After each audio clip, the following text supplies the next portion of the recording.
1 जनवरी को ही क्यों मनाते हैं नया साल? क्या है आखिर इसका इतिहास? 1 जनवरी कैसे बना नए साल का पहला दिन? आखिर कैसे हुई न्यू ईयर मनाने की शुरुआत? वर्षों पहले जनवरी नहीं मार्च से शुरू होता था साल। नववर्ष से जुड़ा है दिलचस्प इतिहास। साल 2023 की शुरुआत होने का काउंटडाउन शुरू हो गया है। नए साल के आगाज के लिए जोर शोर से तैयारियां चल रही हैं। पूरी दुनिया नए साल की ग्रैंड वेलकम के लिए बेकरार है। हर कोई इस पल को आंखों में बसा लेना चाहता है, इसे यादगार बना लेना चाहता है। नया साल जीवन में कई उम्मीद और एक आशा की किरण लेकर आता है। हर साल 31 दिसंबर की रात जश्न मनाकर पुराने साल को अलविदा और 1 जनवरी को नए साल का स्वागत करते हैं।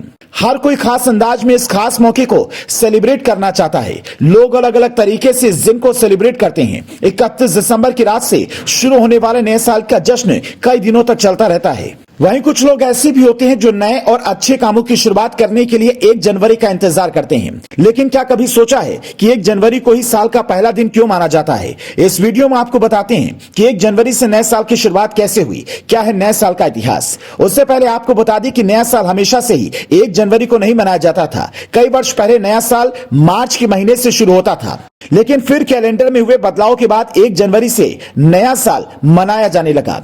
दरअसल 1 जनवरी से नया साल मनाने की शुरुआत 15 अक्टूबर 1582 से हुई थी।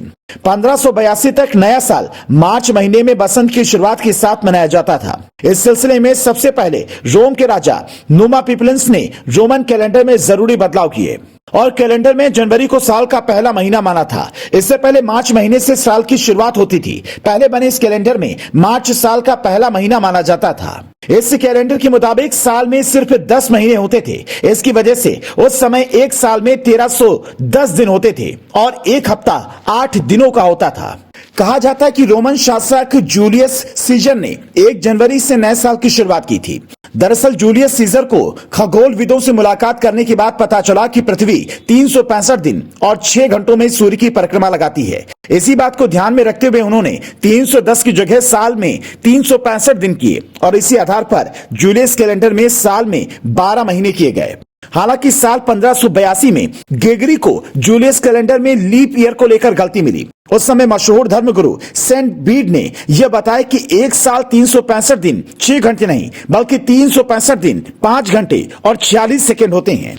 हमारी धरती सूर्य की परिक्रमा 365 दिन और 6 घंटे में पूरा करती है। ऐसे में जब जनवरी और फरवरी महीने को ग्रेगोरियन कैलेंडर से जोड़ा गया तो सूर्य की गणना के साथ इसका तालमेल नहीं बैठ पाया। इसके बाद खगोलविदों ने इसको लेकर गहरी रिसर्च की। अब चूंकि किसी भी कैलेंडर को सूर्य चक्र या चंद्र चक्र की गणना के हिसाब से ही बनाया जाता है। चंद्र चक्र की गणना के हिसाब से बनने वाले कैलेंडर में 354 दिन होते हैं, वहीं सूर्य चक्र की गणना के हिसाब से बनने वाले कैलेंडर में 365 दिन होते हैं। ग्रेगोरियन कैलेंडर सूर्य चक्र पर आधारित है। इस कैलेंडर को ज्यादातर देशों में मान्यता मिली हुई है। बाद में इस बात को ध्यान में रखते हुए रोमन कैलेंडर में बदलाव करते हुए एक नया कैलेंडर बनाया गया और तभी से हर साल 1 जनवरी से नए साल मनाने की परंपरा की शुरुआत हुई।